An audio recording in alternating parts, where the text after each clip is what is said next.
Привет, друзья! К счастью, с каждым годом активных туристов в России становится все больше. Но остались на картах еще неизъезженные маршруты. И сегодня мы отправляемся как раз по такому. Впереди нас ждет бескрайняя тундра, местные жители и горы, которые мало кто видел собственными глазами. Мы едем на Полярный Урал. Точнее, идем. Чтобы добраться до заветной цели, мы прилетели в Салехард, столицу Ямало-Ненецкого автономного округа. Затем перебрались на пароме на другой берег Оби и на вездеходах отправились в путь.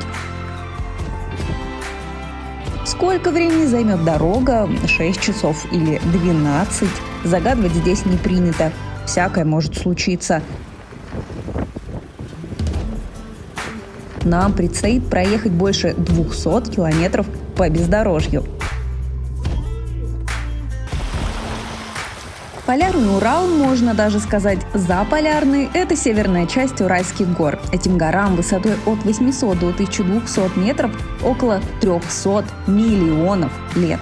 Хребет протянулся почти на 400 километров и щедро украшен бурными реками, бирюзовыми озерами, пышными лесами и горными лугами.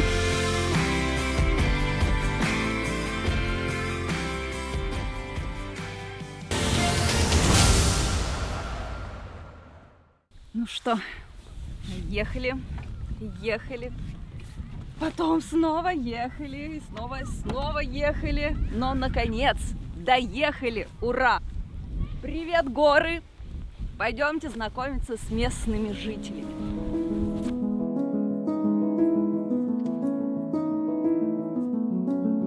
Семья, к которой мы приехали в гости, смешанная. Это ненцы и ханты. Коренные народы Ямала живут здесь в гармонии с северной природой не одно тысячелетие и занимаются традиционными ремеслами – оленеводством и охотой.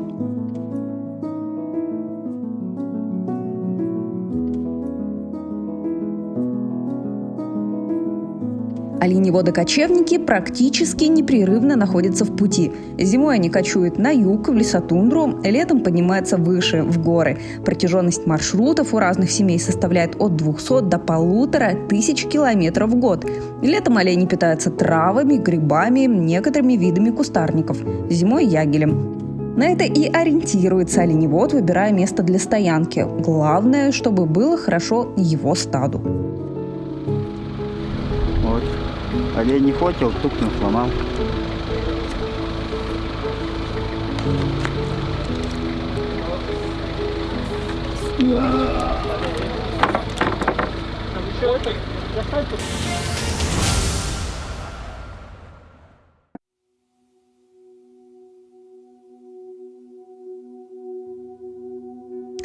Навести уют в тундре оленеводам помогают их жены. Будь моя воля, придумала бы специальную медаль за этот тяжелейший труд. Женщина здесь отвечает за всю работу по дому, который, кстати, сама и строит. Собирать и разбирать чум при кочевках – занятие не мужское. А еще нужно готовить еду, стирать, шить, присматривать за детьми, носить воду. Поразительно, но при всем этом бесконечном калейдоскопе домашних забот настоящие чумоработницы умудряются не только все успеть, но и радуют своих домашних кулинарными изысками. Там жаркое всегда дети кушают, кашу. Ну, больше всего блины, хворости под печкой, пирожки делаем. А пирожки с чем?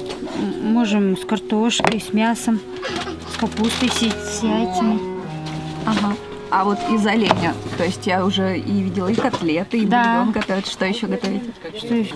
Мы тоже банки варим, и тоже долго держатся, месяца два. Так их можно держать. А есть какой-то специальный рецепт, как... Да, там скажите. банки закрываешь, и нельзя открывать банки, пускай так стоят. В банках варятся. А как в банках варится? В воде. Воду ставят в банки и варятся. В обычных? Да, в простых банках. Вот огурцы, мы их собираем, хорошие банки. Ага. А мясо просто, вы его ничем не приправляете? Нет, так, наоборот, лучше, хорошо получится. То есть Вкуснее. просто свежая оленина, банки и в воду? Да. Насколько? Ну, часа 3, наверное, варить. Так.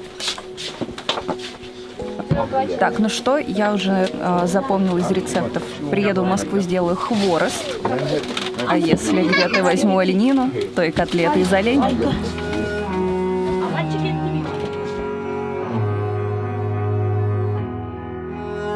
У мужчины в тундре тоже забот хватает. Нужно постоянно следить за оленями, охранять их от хищников, выбирать лучшие маршруты для кочевки и для установки стойбища.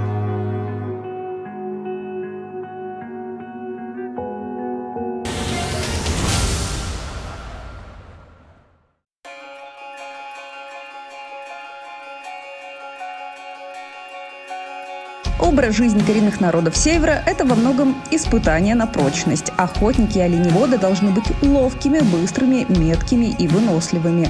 Истоки традиционных видов спорта в повседневных занятиях, навыках общения с оленями, погоне за дичью, долгих переходах через тундру и тайгу, схватках с хищниками.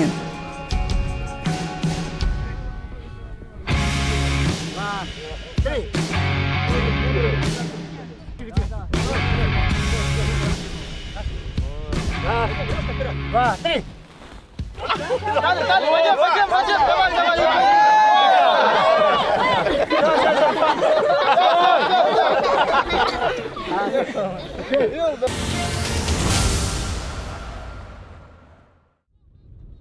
Самая зрелищная часть любого праздника – гонки на оленьих упряжках.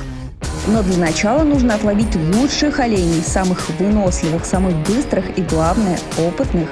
Участвуют в этом непростом процессе все мужчины стойбища. Важна командная работа. Одни направляют стадо, а другие ловят подходящих оленей арканом.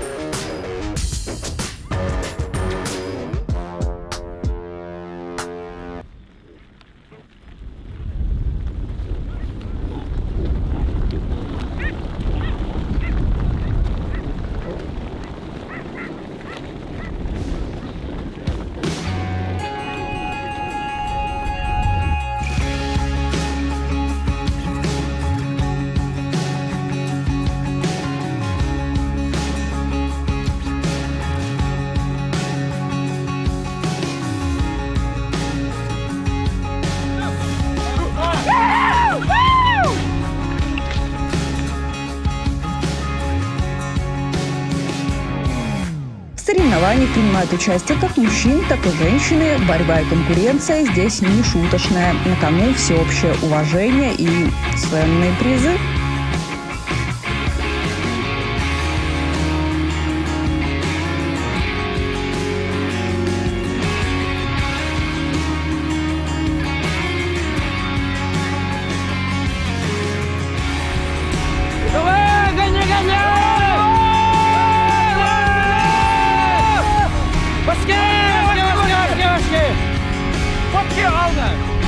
Башкир! Вот! На третье место выходишь! Чуть до третьего места не дошел!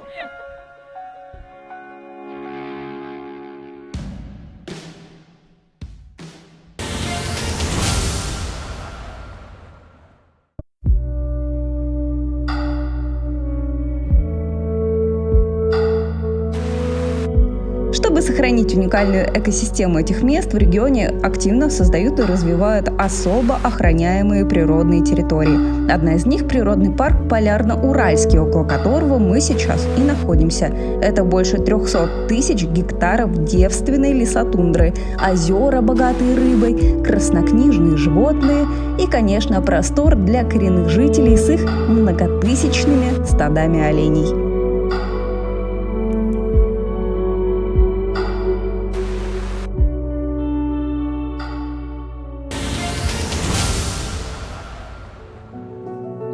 Полярный Урал поражает не только ландшафтами и природой, хотя виды здесь куда ни посмотри, умопомрачительные. Главное впечатление оставляют люди, невероятно открытые, гостеприимные и отзывчивые.